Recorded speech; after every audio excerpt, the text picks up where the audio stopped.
ఆంధ్రప్రదేశ్లో మీడియాకి జగన్ మీద ద్వేషం, ఆ జగన్ మీద ద్వేషంతో అదానీ మీద ద్వేషం కిందకి మలుచుకున్నారు. జగన్ టైంలో పెట్టుబడులు పెట్టిన వ్యాపార పారిశ్రామికవేత్తలందరూ దొంగలు, లేదా జగన్కి లేదా జగన్ పార్టీ వాళ్ళకి సన్నిహితత్వం ఉన్నటువంటి వాళ్ళందరూ దొంగలు, దుర్మార్గులు.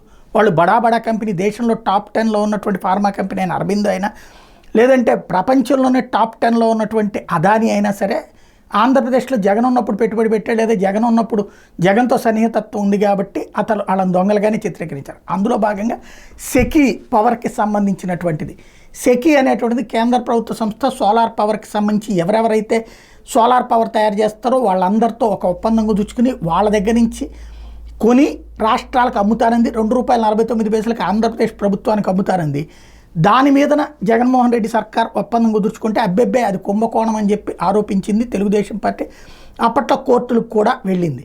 పయ్యావుల కేసు వీళ్ళందరూ కోర్టులకు కూడా వేశారు. అయితే ఆ కోర్టులో అట్లాగే ఉంది. ఇప్పుడు ఈ లోపుగా అదానీ మీదన అంతర్జాతీయంగా రాశారు వార్త అంటూ, దాని మీదన ఆంధ్రజ్యోతి, ఈనాడు, TV5, ABN, మహాటీవీ, ఈటీవీ విపరీతమైనటువంటి కథనాలు ప్రొజెక్ట్ చేసుకొచ్చింది. దాంతో అదానీ నుంచి సెకీతో ఈ ఒప్పందం రద్దు చేసుకుంటారా అంటే, చేసుకోవాలన్నది చంద్రబాబు గారి మీద ఒత్తిడి. కానీ చేసుకుంటే ఇక్కడ 2 రకాల సమస్యలు. ఒకటి, పవర్ ఇంతకంటే తక్కువ ఇచ్చేవాడు ఇప్పుడు దొరకట్లా, నెంబర్ 1. రెండోది వచ్చేటప్పటికి అది కేంద్ర ప్రభుత్వంతో ఒప్పందం, ఇద్దరితో గొడవ. ఒకటి అదానీతో, రెండోది మోడీ సర్కార్తో. ఇట్లాంటి క్యాన్సిల్ చేసుకుంటే గతంలో జగన్ హయాంలో కొంతమంది క్యాన్సిల్ చేసుకుంటే వాళ్ళ డబ్బులు వాళ్ళకి ఇప్పించింది. హిందూజా లాంటి వాళ్ళకి కూడా కోర్టు. అంటే వాళ్ళు కరెంట్ ఉత్పత్తి చేయకుండానే డబ్బులు తీసుకోవాల్సిన పరిస్థితి వచ్చింది. కాబట్టి చెయ్యాల్సిందే.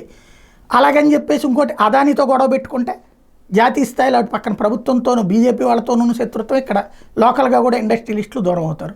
కాబట్టి ప్రభుత్వం ఏం చెప్పింది, ఈ సెకీకి సంబంధించి లేటెస్ట్గా అప్పట్లో వేసిన పిటిషన్స్ మీద వస్తే ఏదైతే సెకీ నుంచి సౌర విద్యుత్ కొనుగోలు మీద కౌంటర్ వేయమని చెప్పి అడిగితే, కౌంటర్ వేయడాన్ని పరిశీలిస్తాం, దాంట్లో చాలా ఇష్యూస్ ఉన్నాయని చెప్పేసి రాష్ట్రం తరపున వాదన వినిపించారు.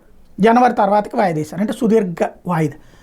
ఇప్పుడు మీడియా ట్రైల్ ఏంటి బాబు గారి మీదన, బాబు గారికి పరీక్ష ఏంటి, ఇది రద్దు చేయకపోతే జగన్ చేసింది కరెక్ట్ అవుతుంది, రద్దు చేస్తే టోటల్గా వ్యాపార వాణిజ్య పరంగా సమస్య వస్తుంది, తన మీద ఒత్తిడి తెచ్చే తనని బ్యాక్ సీట్ డ్రైవింగ్ చేసే మీడియా మాట వినాలా, లేదా రాష్ట్ర ప్రయోజనాల వ్యవహారం చూడాలా అన్నటువంటిది ఇప్పుడు బాబు గారి ముందు ఉన్నటువంటి అతిపెద్ద టెస్ట్.